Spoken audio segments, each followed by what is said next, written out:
Hi, this is Dr. James Benjamin. This is going to be an introduction to the basic principles of experimental psychology.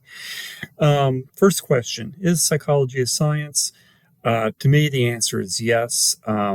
It's just a matter of how we want to define that particular science. Do we consider all these subdisciplines within psychology to be its own entity, or are these separate entities that just happen to overlap, as Sigmund Koch would argue? Regardless, I'll be contending throughout this course that psychology is a science.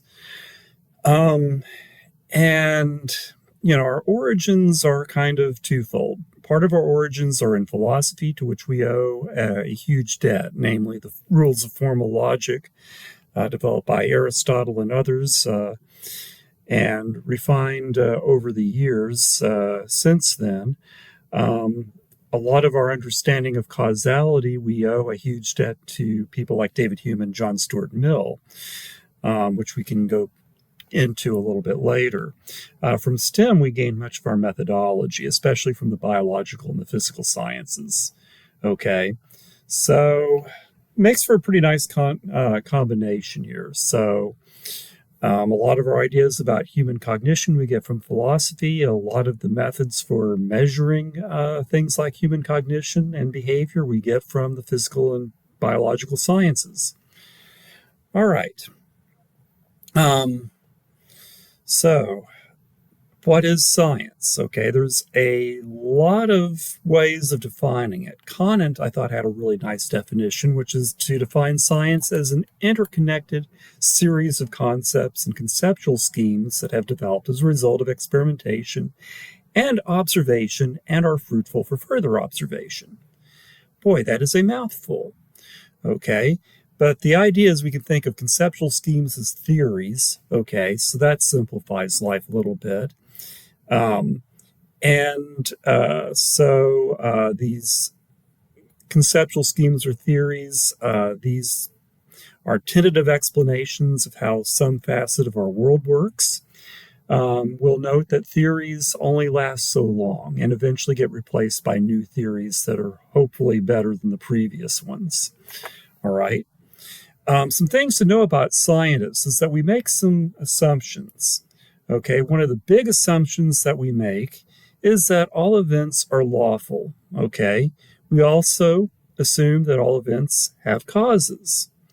We also make some. We also have some attitudes. One is that we are open-minded. So if you've got a new idea or new explanation for a behavioral process of interest, we'll look at it. That said, we're going to be a bit skeptical, okay, which, we are good Missourians. And if you know the slogan of Missouri, it's show me. That's what we expect. We expect you to show some receipts. And if you can't show the receipts, then there are some problems. And then, of course, we're cautious. So one of the things that we want to do when we make explanations for our findings is we want to make sure that we don't go beyond what the evidence suggests. Okay, so some things that are important when you consider the science of psychology and really just sciences in general. We'll distinguish between facts, theories, and speculation a bit. Facts are our data, okay? These are what can be observed and measured independently by others. And I think it goes without saying, or should go without saying, that you are entitled to your own opinions. You're certainly entitled to your own theories and speculation, but you're not entitled to your own facts. Facts are objective, okay? So that's just something to keep in mind right away. There's no such thing as post-truth this or fact-free that. There are facts, and those facts determine how we can speculate, how we can theorize. All right? And the theories are the models that we use as explanations for our findings. Okay, we can think of these as stories. All right? So Some stories are better than others. Okay, in my neck of the woods, we developed something back in the mid 20th century called the frustration aggression hypothesis, which became a theory in its own right. But it was a fairly limited theory because there are other phenomena other than blocking of goal responses that can lead to aggressive behavioral reactions. Current theories tend to be much more inclusive, and that's how theories tend to go. We test them, we see their limitations, and we revise them and expand and modify and replace as need be. Speculation is just simply guessing, okay? And, when we don't have sufficient data to support a particular theory, we might speculate, we might hazard some guesses, but we will have to acknowledge that they are literally nothing more than that, speculation. Okay.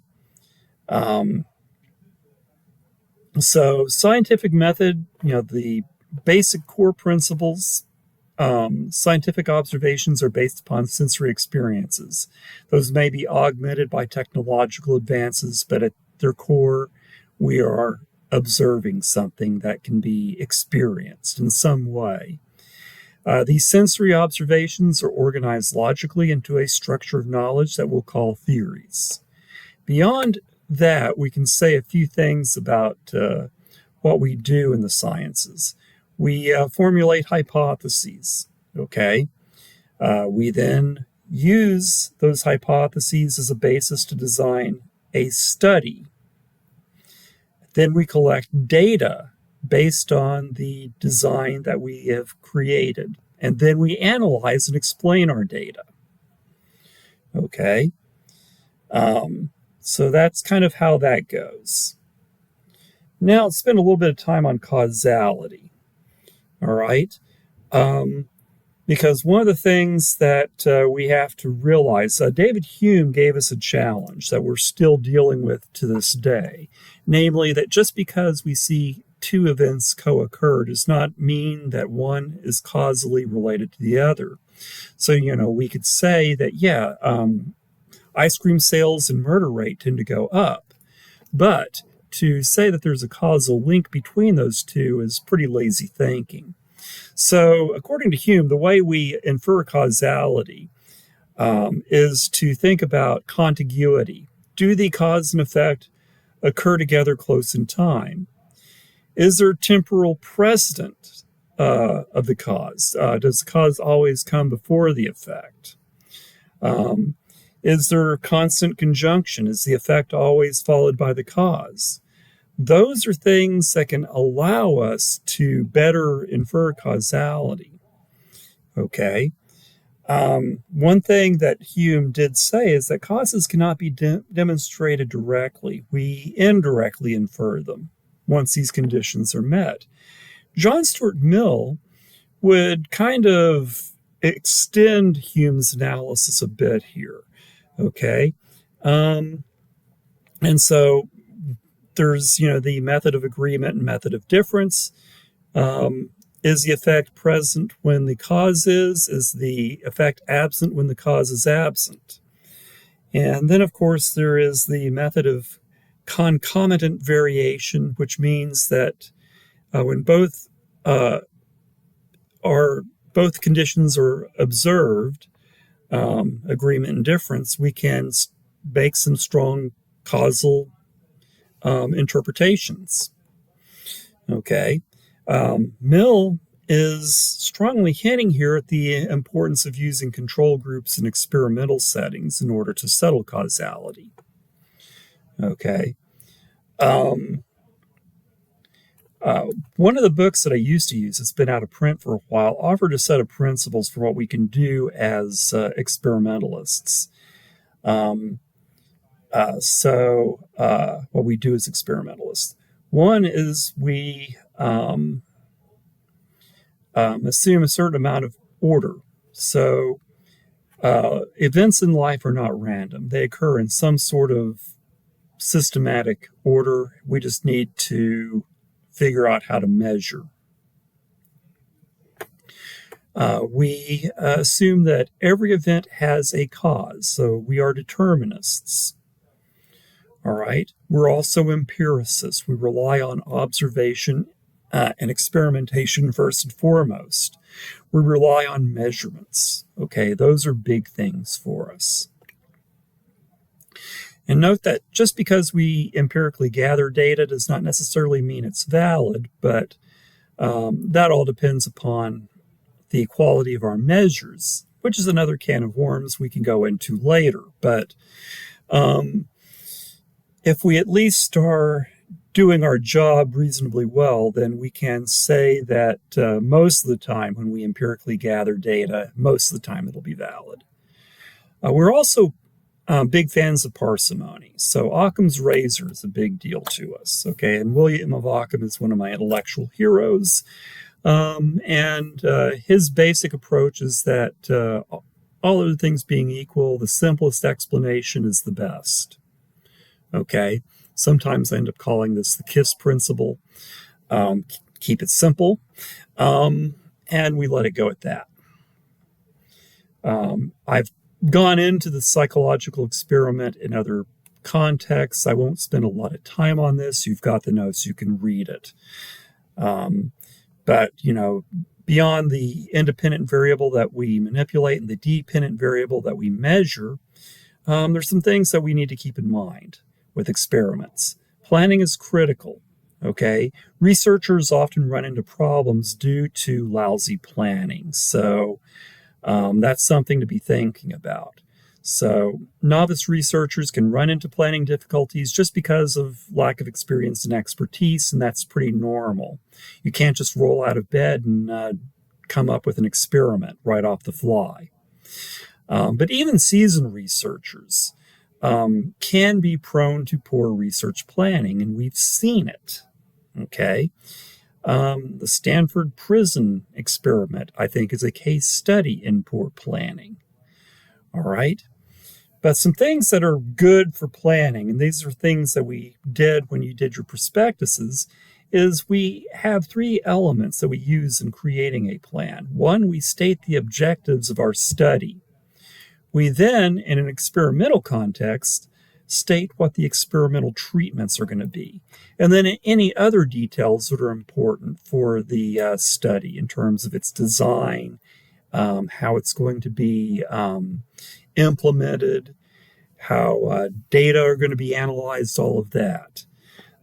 Need to be specified in as much detail as possible. And of course, there are all sorts of methods available to us. Observation, we've talked about that in the past.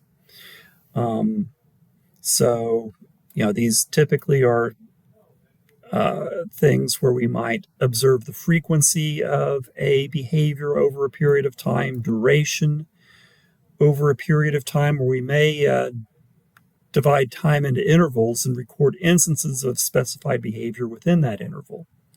Okay, to give you an idea of how this might work, we, in a quasi-experimental situation, we actually had participants in a leaderless group discussion. And what we did to measure leader emergence was we measured the frequency of speaking turns within a 30-minute period. Okay, and the person with the most speaking turns was considered the leader in that particular context. Whether that was the best method is another question, but that's what we used. Naturalistic observations, these are studies made in an individual's natural environment. And for some phenomena, this is probably a poor method. If you're trying to measure learning, that's not necessarily great. But if you're looking at something fairly novel, a naturalistic observation can give us some idea of how we might try to design things in the lab later on. There are also field-based studies, some of which are field experiments, okay? And so you can kind of take a look at what those are like. And I've given you a text where you can look at this at your own leisure. Then, of course, there's archival research. where we take existing records or archives and use those in order to see if there are relationships between variables. So, for example, if we have archived data for, say, crime rates, and we have archived data for temperatures, we can get some idea whether or not there's a predictive relationship between, say,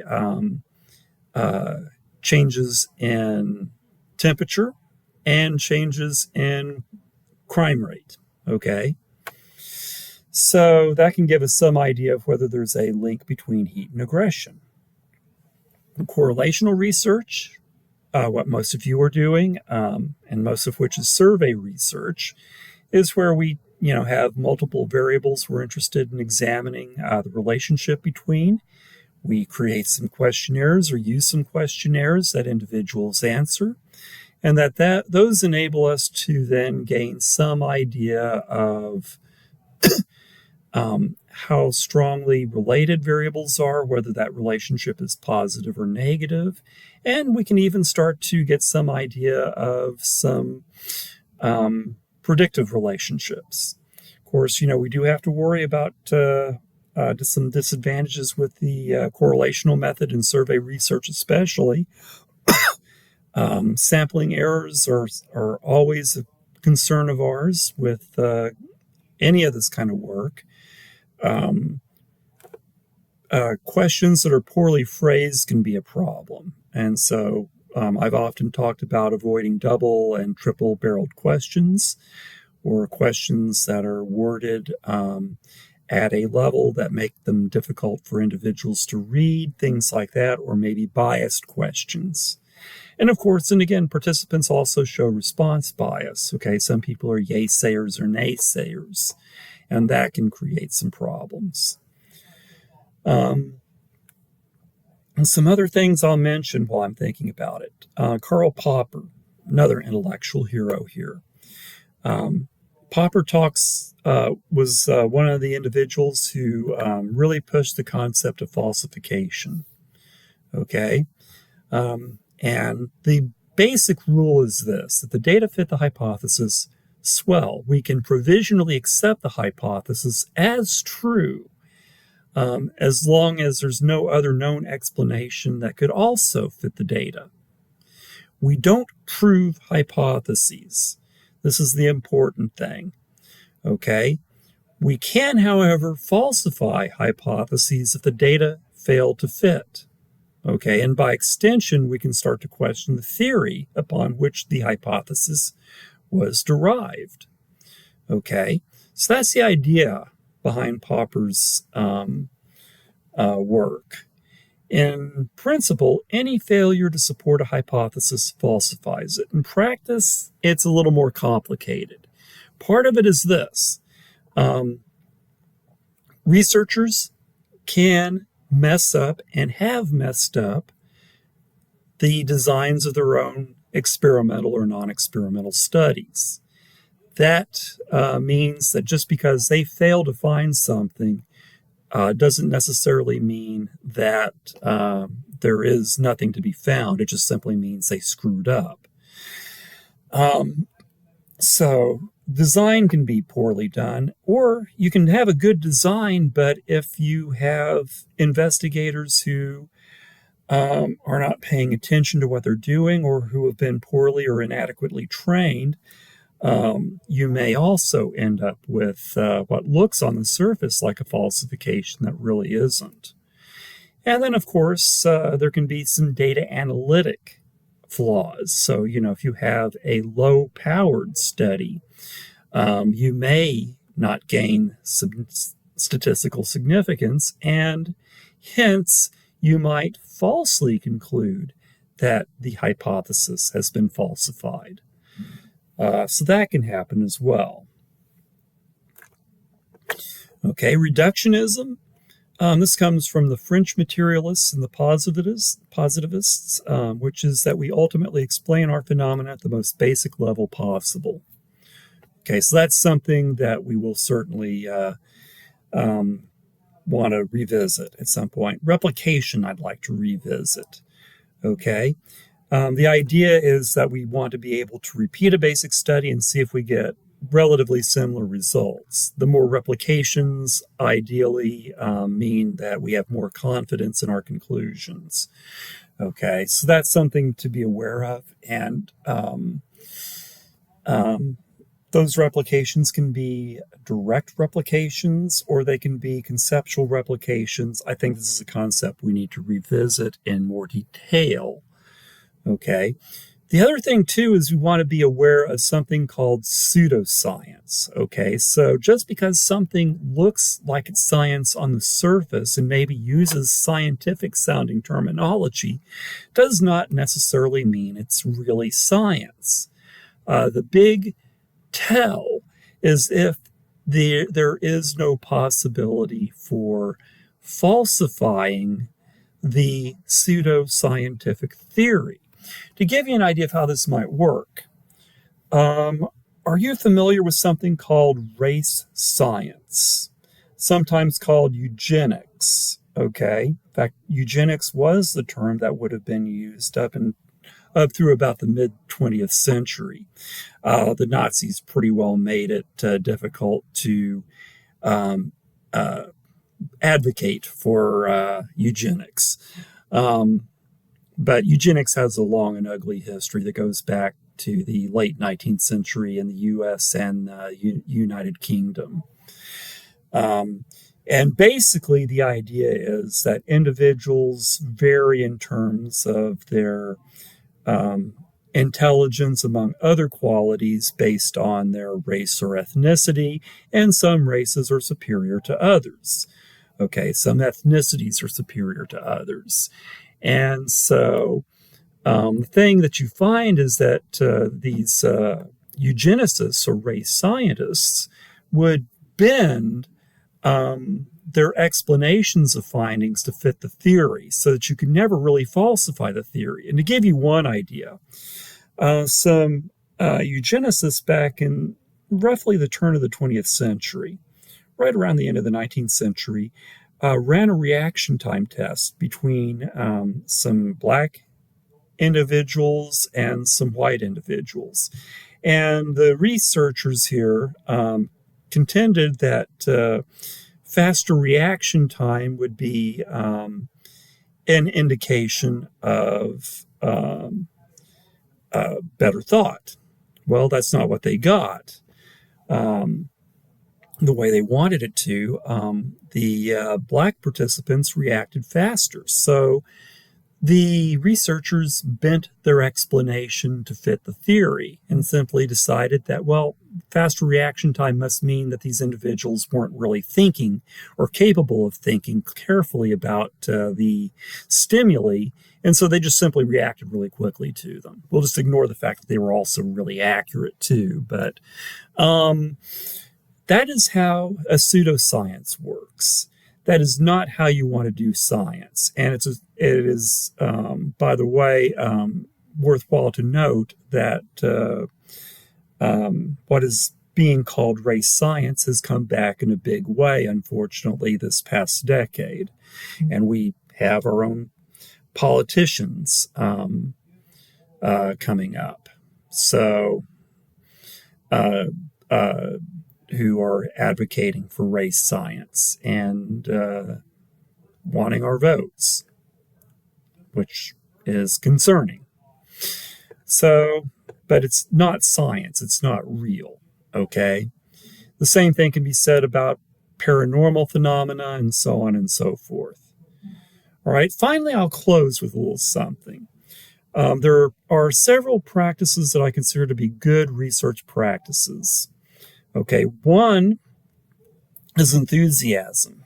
Okay, do you dig what you're doing? Do you enjoy what you're doing? And Tolman, I think, has the money quote here. In the end, the only sure criterion is to have fun. Okay, enjoy learning. Be enthusiastic about finding out new stuff.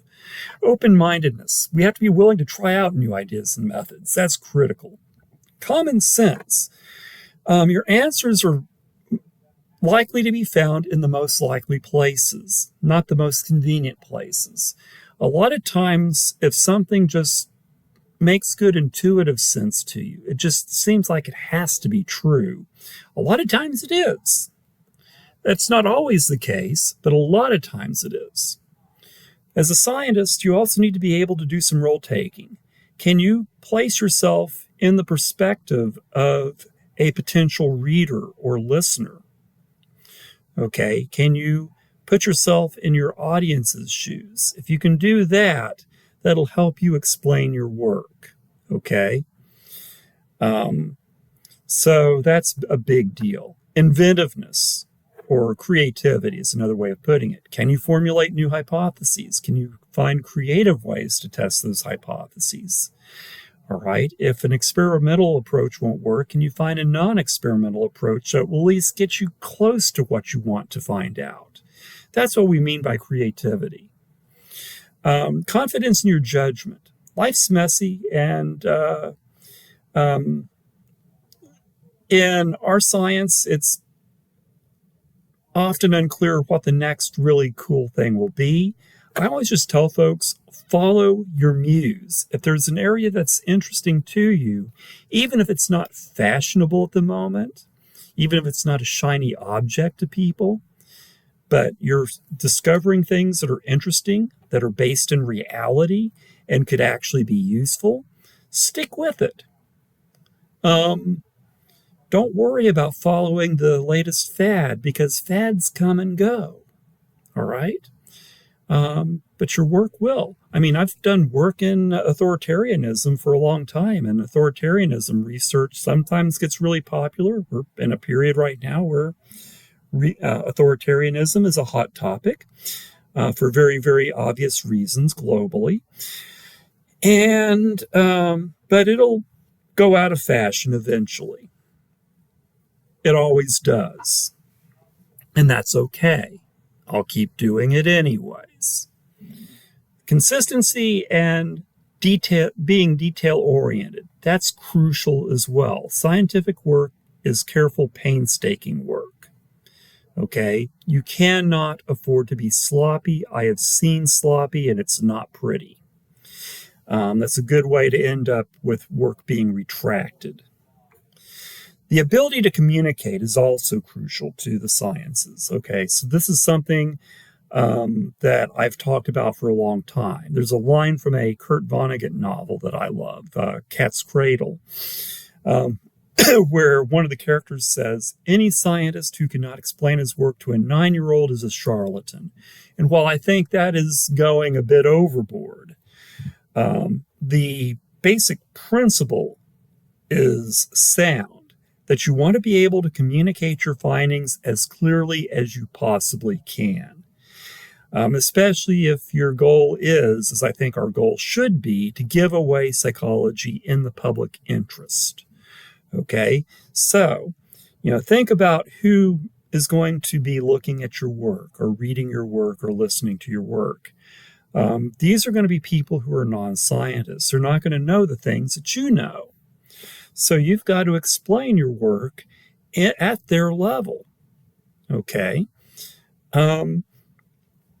There's a reason why I actually do maintain a blog about psychological science.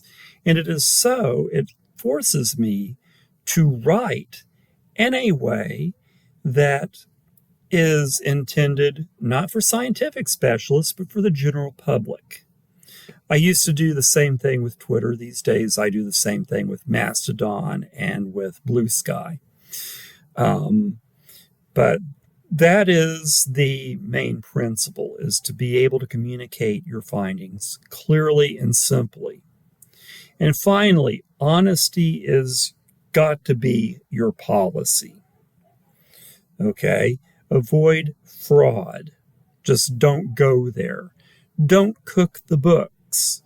Don't manipulate the data in order to get a finding that superficially looks promising. Don't plagiarize, and so on. Okay? Doing things like plagiarizing, doing things like fraud, doing things like messing around with the data give our science a bad name to the extent that those happen. Okay, we are only as good